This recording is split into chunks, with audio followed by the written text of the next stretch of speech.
Hey, Midway family, I'm Mrs. Biedenbender. And I'm Mrs. Wanser. Mrs. Wanser. Wonderful. And we're going to be reading chapter 12 of Because of the Rabbit. Fact: a bonded pair of rabbits that spend too much time apart will unbond. And the university team is almost all juniors and seniors, so it's unbelievable that I made it, Owen said that night at supper. Coach says I won't start, but that's okay. Just being on the team will be enough. Enough to make you busy every afternoon. I swirled a piece of spaghetti on my plate with my fork. Yes, that's amazing, Mom smiled at me, and Emma had a friend over today. Hey, that's great, Owen said. The happy way he said it annoyed me, like now all my problems were over. And I knew he knew better. Jack was the only one who would come, I said flatly. When you're done, can you take a photo of me kayaking with your phone? I need it for school. Do we actually have to go out on the water? Could you just be sitting in your kayak? Owen asked. I have some homework. No, that would look ridiculous. No one would want to go kayaking with me on the grass. I looked down at my plate. Please, we don't have to go far. Okay, as soon as he finished supper, Owen got the paddles and I got the life jackets. When you're the warden's kids, you always have to follow the rules. It's not that I ever wanted to get into trouble, but I knew there'd be extra disappointment if I did. Looking out across the lake, I saw we had it almost to ourselves with just one canoe gliding along the far shore. Most of the summer people had already gone home, closing up their camps and pulling their docks out of the water. It was so quiet that I could hear a woodpecker drumming on a tree across the lake.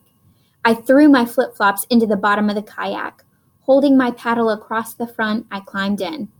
Take my phone while I push you off, Owen said.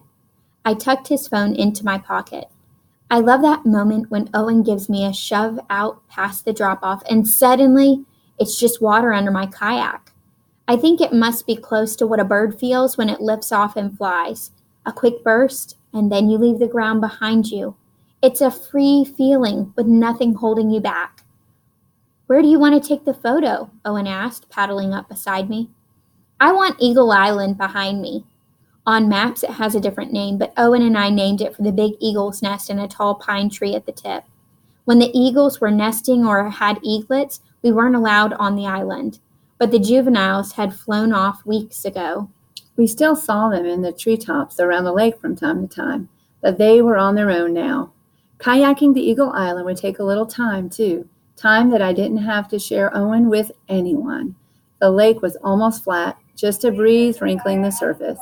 As I paddled, I cut a path through the ripples.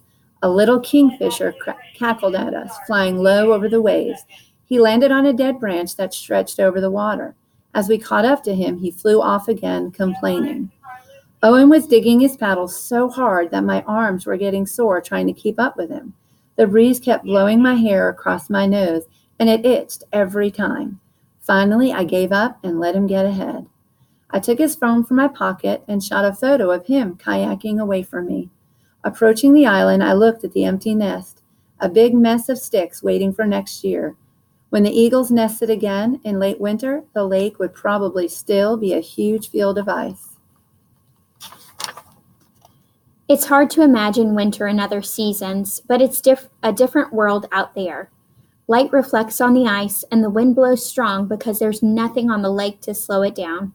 It roars against my bedroom windows and whispers through the tiny spaces around the back door. The wind also sweeps the ice clean, so clear and smooth that the ice skates fly over it. Owen and I barely went skating at all last year. I missed shouting and hearing our voices echo out in the middle. I missed how Mom would put the outside light on to tell us when it was time to come back. If we were skating way out in the middle, the light was small, a tiny dot of yellow in the darkening air. Maybe Owen and I'd go skating this winter. Soccer would be over by then, or maybe he'd sign up for something else at school that he'd do without me. But at least now I had Lappy at home to keep me from feeling lonely. If things didn't get better at school, I wondered how long Mom would make me wait before I could go back to homeschooling. surely before winter came. I didn't like to quit anything, but sometimes things just don't work out, and it's better to admit it and try something else. I imagine Miss Marl spinning her finger. Move on. Okay, give me my phone, Owen said, then paddle ahead so the island will be in the background. As he shot photos, I smiled, trying to look fun. I can't even do that. And outdoorsy. I'll email those to you, Owen said. I thought he'd start for home, but he kayaked past me to the island.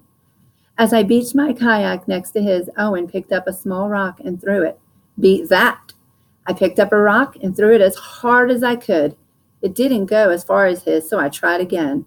We threw rocks over and over, watching the ripples speeding outward and connecting with each other. I threw my whole arm each time, but I still couldn't beat his. We should head home, Owen said finally. I reached down and picked up one last stone. I slipped it into my pocket. What will you write on it? He asked. Hope, I said.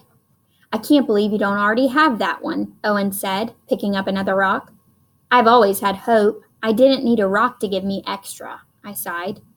Do you ever wish you could go backward? Not usually, Owen said, but that doesn't mean I don't miss some things. I couldn't look at him. I wondered if I was one of those things, but I was too afraid of the answer. If I could go back, I said, I'd go back to a day when you and I at Pépère and Mémère's house. I miss those days a lot. Owen nodded. Me too. I don't think I'd want to go backward for good, though. I'd miss some now things. But you wouldn't know about the now things because they wouldn't have happened yet, I said. Owen looked at me. Is school really going so terribly that you want to go backward? I lifted one shoulder. Well, no one has bullied me or pushed me into a locker or any of those other mean things kids do to each other on TV shows. Most kids just ignore me. I looked down at my feet. It's harder to be different than I thought it would be. Though, you'd think with all those kids, it'd be easy to make friends, but it isn't. It seems like most kids already have enough friends, and they aren't looking for any more. It might look that way, Owen said, but everyone wants friends. Remember that, okay? Okay, I said, though it didn't seem true. I do have a plan that might help. I'm going to ask Dad if he'll bring Lappy to school as part of my group project. I bet the kids will like him, and I'll be the girl with the adorable rabbit, not just the new kid with red hair. Owen smiled. I hope Lappy brings some rabbit magic with him, like Pépère used to say. He remembered. I nodded. Me too. Pépère would have a story about Monsieur Lapin going to school, Owen said. Monsieur Lapin would sneak into the cafeteria and raid the salad bar. The lunch ladies would go to serve lunch and find the lettuce bin empty. I laughed. And no carrots or blueberries. I'm glad Dad let you keep Lappy, Owen said, though I knew that the second I saw him that if the shelter didn't know where he belonged, he'd be coming back home with us. He grinned. It's hard to say no to you when you really want something, Em. Dad didn't stand a chance. I grinned back. That's because Lappy belongs with us. Owen picked up his paddle. We should get back now, though. It's getting dark, and I really do have homework. Did you want me to push you off? Okay. Paddling toward home, the sun was setting, reflecting in our upstairs window. I aimed the bow of my kayak at the beach in front of our house, and beat Owen home. That night before I went to bed, I found Owen's rock on my pillow. Rabbit magic.